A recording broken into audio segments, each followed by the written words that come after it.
Hello बच्चों, कैसे हैं आप सभी। आज का जो हमारा टॉपिक है वो सोशल थिंकर्स के अंदर से हम लेंगे। और हमारे जो सबसे पहले थिंकर रहे हैं जिनका नाम अगस्ट कॉम्ट रहा है, और आज हम उन्हीं की ही एक थ्योरी पढ़ेंगे जिसमें उन्होंने बताया है कि हमारे मानव विकास की 3 अवस्थाओं के कौन कौन से नियम होते हैं, या वो एक ऐसे लॉ को बताते हैं जो 3 स्टेज बताते हैं कि ह्यूमन की जो प्रोग्रेस है वो कौन कौन सी स्टेजेस पे हुई है। तो उन्होंने जो है अपना ये कंसेप्ट जो है या ये थ्योरी जो है वो एक बुक है द पॉजिटिव फिलॉसफी। ठीक है, इस पॉजिटिव फिलॉसफी के अंदर जो है उन्होंने ज्ञान के विकास की 3 अवस्थाओं के बारे में बताया है। वो ये कहते हैं कि आज हम जैसे हैं, ठीक है, आप और हम आज बहुत सभ्य लगते हैं, हमने बहुत कुछ सीख लिया है, हमने बहुत कुछ विकास कर लिया है। वो सारा विकास जो है क्या वो एक दिन का है, क्या वो कुछ सालों का है या कुछ महीनों का है? नहीं, वो ये कहते हैं कि ये जो मनुष्य के विकास के स्तर हैं ये बहुत सारे स्तरों से होकर या बहुत लंबे समय से चले आ रहे हैं। तो उन्होंने यही कहा है कि जैसे मान लीजिए आप सभी को मालूम है कि हमारे जो पूर्वज हैं वो बंदर रहे हैं, तो वो ये देखते हैं अगस्ट कॉम्ट कि पेड़ पर रहने वाले हर बंदर से लेकर आज तक के सभ्य समाज में हमने कौन सी यात्रा की है या आज तक हम पहुंचे कैसे हैं, इनके पीछे जो कुछ नियम हैं हमें उनकी खोज करनी चाहिए। और इसी खोज के लिए उन्होंने मनुष्य के विकास के 3 स्तरों के बारे में बताया है। उन्होंने बताया है कि जिस तरह से मनुष्य के मस्तिष्क का विकास हुआ है, ठीक इसी तरह से जैसे उनकी एक पुस्तक है माइंड ऑफ सोसाइटी, उसमें उन्होंने बताया है, कॉम्ट कहते हैं कि मनुष्य का जो शरीर है वो बच्चा जैसे एक विकसित अवस्था में होता है, उसका एक विकास हुआ है। जैसे बच्चा पहले शैशव अवस्था में, जिसको हम नवजात कहते हैं, फिर थोड़ा और बड़ा होता है, किशोरावस्था में पहुंचता है, फिर वयस्क होता है, और इसी तरीके से मनुष्य के विकास का स्तर हुआ है। ये तो एक मनुष्य के विकास का है, किंतु जो बहुत यूं कह दीजिए कि हमारे पूर्वज जो रहे हैं वो 4 पैर, दोनों हाथों और दोनों के पैरों के सहारे चलते थे, कैसे हम खड़े हुए हैं सीधे, कैसे हमारा माइंड डेवलप हुआ है, इन चीजों के बारे में उन्होंने बताया है। तो हम सबसे पहले उनके ज्ञान के विकास के जो 3 स्तर हैं, मैं चाहूंगी कि आपको वो आए। सबसे पहला जो स्तर है वो धार्मिक स्तर कहेंगे, ठीक है, धार्मिक स्तर। और दूसरा उन्होंने बताया है तात्विक स्तर, और तीसरा जो उन्होंने बताया है वो है वैज्ञानिक स्तर। ठीक है, अब जैसे हम बात करें कि हम सबसे पहले बात करेंगे कि इनका धार्मिक स्तर कौन सा है। देखिए, अगस्ट कॉम्ट ये कहते हैं कि हमारे जो ज्ञान की शाखाएं हैं, यदि हम इनको सिलसिलेवार देखें तो वो कई सैद्धांतिक दिशाओं से होकर गुजरती है। धार्मिक अवस्था एक वो अवस्था होती है जो एक कल्पित अवस्था कह सकते हैं। तात्विक या अमूर्त अवस्था वो होती है जिसमें हमने कुछ लॉजिक लगाए हैं, और वैज्ञानिक अवस्था वो है जिसमें हमने टेक्नोलॉजी के सहारे जो है अपना विकास किया है। धार्मिक अवस्था के अंदर जो है, ये पहली अवस्था हम देख रहे हैं, धार्मिक अवस्था, इसके अंदर जो है मनुष्य ने अपने आप को जो है ये माना है कि मैं ईश्वर की कृति हूं। ठीक है, उसमें ये कहते थे जैसे बारिश हो रही है तो इंद्रदेव बारिश कर रहे हैं, पेड़ हैं तो इनमें भगवान हैं, गाय जो है वो हमारी माता है, ठीक है, हमें ईश्वर ने पैदा किया है, तो मतलब हम जो कुछ भी हैं वो ईश्वर के कारण हैं। तो वो एक धार्मिक अवस्था है। जैसे मान लीजिए बहुत अंधेरा हो गया है, बिजली चमक रही है, तो इसका मतलब क्या है, भगवान हमसे नाराज है। और यदि मान लीजिए मौसम बहुत अच्छा है या सब कुछ ठीक हो रहा है तो भगवान हमसे बहुत खुश है। या हम कुछ कर नहीं पा रहे हैं तो हम कहेंगे यार हमारी किस्मत में ही ऐसा था या हमारे भाग्य में ही ऐसा था। तो कुछ ऐसे लोग होते हैं जो भाग्य के भरोसे या भगवान के भरोसे जब अपना काम करते हैं तो वो जो स्टेज होती है वो उसको हम धार्मिक स्टेज कहेंगे।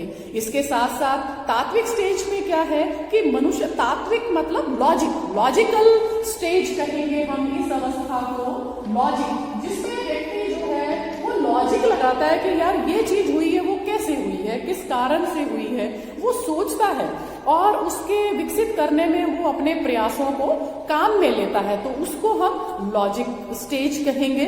और साथ ही साथ जो उन्होंने अंतिम अवस्था बताई है, जिसको कि उसने वैज्ञानिक स्तर बताया है, या इसको हम साइंटिफिक स्तर भी कह सकते हैं, ये एक ऐसी अवस्था होती है जिसमें व्यक्ति हर चीज के लिए सोचता है कि बादल आए हैं तो क्यों आए हैं, बारिश आई है तो क्या कारण है, बारिश क्यों होती है, नदियां क्यों बह रही हैं, हम कैसे जिंदा हैं, हमारे अंदर एक बायोलॉजिकल फिनोमिना है जिससे कि हम रह रहे हैं। तो आपको तीनों स्तर के बारे में पता चला है। कॉम्ट ने जो है ज्ञान के उद्विकास के आधार पर भी इसको समझाया है और उन्होंने ज्ञान के उद्विकास में भी यही 3 स्टेज बताई है। कौन सी? धार्मिक अवस्था, एक तात्विक अवस्था और तीसरी वैज्ञानिक अवस्था। तो प्रथम अवस्था जो है वो मैंने आपको बताई, और तात्विक अवस्था में जिसमें वो घटना की व्याख्या अलौकिक आधार पे करता है, या यूं कह दीजिए कि घटना की व्याख्या बौद्ध के या अमूर्त शक्तियों को मानता है। इसके अंदर हम जैसे मध्य युग का काल है या पुनर्जागरण का जो काल रहा है वो तत्व मीमांसीय काल रहा है, और इसी के साथ साथ ही इस काल के अंदर जो है चर्च की पादरी की चर्चा रही है, या यूं कह दीजिए कि इसके अंदर जो है हम एक ऐसी स्टेज का निर्माण करते हैं जिसके अंदर हम हर चीज को एक लॉजिक तरीके से देखते हैं। इसी के साथ साथ कॉम्ट ने ज्ञान के विकास की जो तीसरी अवस्था जो है, हम इस वैज्ञानिक अवस्था को प्रत्यक्षवादी अवस्था भी कहते हैं। इस अवस्था में मनुष्य ज्ञान को स्वीकार करता है। आपके अंदर ज्ञान है तो आप समाज में जो है अपना वर्चस्व रख सकते हैं, आप समाज में हर चीज का हल दे सकते हैं। यदि आप ज्ञान नहीं होगा तो आप कल्पना जो लोकीय समाज है उसमें विचरण करने लग जाओगे। ठीक है, जैसे मान लीजिए आप किसी भी चीज को करने में सक्षम है कि ये चीज मैं ये टेबल बना सकता हूं, तो हमने वो टेबल बना दी क्योंकि हमें पता है ये लकड़ी से बनती है। किंतु यही टेबल जैसे मान लीजिए हमें नहीं आए तो हम क्या करेंगे, भगवान देखो जैसा बनाएगा, मतलब हमने हर चीज ईश्वर पे छोड़ दी, हमने हर चीज जो है कल्पना पे छोड़ दी, हमने हर चीज अपनी भाग्य पे छोड़ दी। तो जहां ऐसी स्थिति आती है वो धार्मिक, जिसमें हम थोड़ा सोचते हैं, हम अपने बौद्धिक विचारों को स्थान देते हैं, वो तात्विक, और अंतिम जो अवस्था है जिसमें हम घटनाओं को अवलोकन करते हैं, हम घटनाओं को देखते हैं, हम घटनाओं का निरीक्षण, परीक्षण, प्रयोग, तुलना, सिद्धांत को स्वीकार करते हैं, वो अवस्था जो होती है वो वैज्ञानिक अवस्था होती है। एक छोटा सा पॉइंट इसके अंदर आता है कि जो अगस्ट कॉम्ट है वो समाज को एक सावयव के रूप में मानते हैं। Society is a form of organism. ठीक है, तो इसको हम कहेंगे सावयव क्या होता है, जब हम घटनाओं का अध्ययन जो है वो सावयव तरीके से लगाते हैं। कॉम्ट के अनुसार क्या है कि समाज और जीव दोनों की संरचना जो होती है और प्रकार्य जो होते हैं वो एक जैसे होते हैं। जिस तरीके से हमारा जो है शरीर पहले एक कोशिकीय था, फिर द्विकोशिकीय, और आज हम बहुकोशिकीय, मतलब हमारी जो पूरी बॉडी है वो बहुत सारी कोशिकाओं से मिलकर बनी है। ऐसे ही समाजों में वो ये कहते हैं अगस्ट कॉम्ट कि पहले सिंपल सरल समाज था, लोगों में किसी तरह की कोई भावनाएं नहीं थी, वो एक ग्रुप में रहते थे, खाते थे, अपना काम करते थे, नहरों के किनारे अपना जीवन, नदियों के किनारे अपना जीवन व्यतीत करते थे, और ऐसे वो धीरे धीरे सरल समाज और धीरे धीरे फिर जटिल समाज आए। ऐसे ही हमारा शरीर जो है वो भी इसी तरीके से पहले सरल अवस्था में और फिर धीरे धीरे जटिल अवस्था में आया था। आपने आगे लिखा है कि जैसे मान लीजिए श्रम विभाजन है, सरल समाजों में श्रम विभाजन नहीं होता था, किंतु जटिल समाज जिनमें हम आज रह रहे हैं वो श्रम विभाजन पर आधारित हो सकता है या आधारित है। तो ये जो आज का जो समाज है वो वैज्ञानिक समाज है, जटिल समाज है, विभेदीकृत मतलब अलग अलग भागों में बटा हुआ समाज है, और विशेषीकृत मतलब स्पेशलाइजेशन। मैं सोशियोलॉजी पढ़ाती हूँ तो मैं समाजशास्त्र ही पढ़ाऊंगी, सोशियोलॉजी ही पढ़ाऊंगी। यदि मुझे कह दिया जाए आप जो है विज्ञान पढ़ा दीजिए या हिस्ट्री पढ़ा दीजिए तो वो मैं नहीं पढ़ाऊंगी, क्योंकि मेरा स्पेशलाइजेशन जो है वो सोशियोलॉजी में है। तो हम स्पेशलाइजेशन हो गया, हमारा विशेषीकरण हो गया है जटिल समाजों में।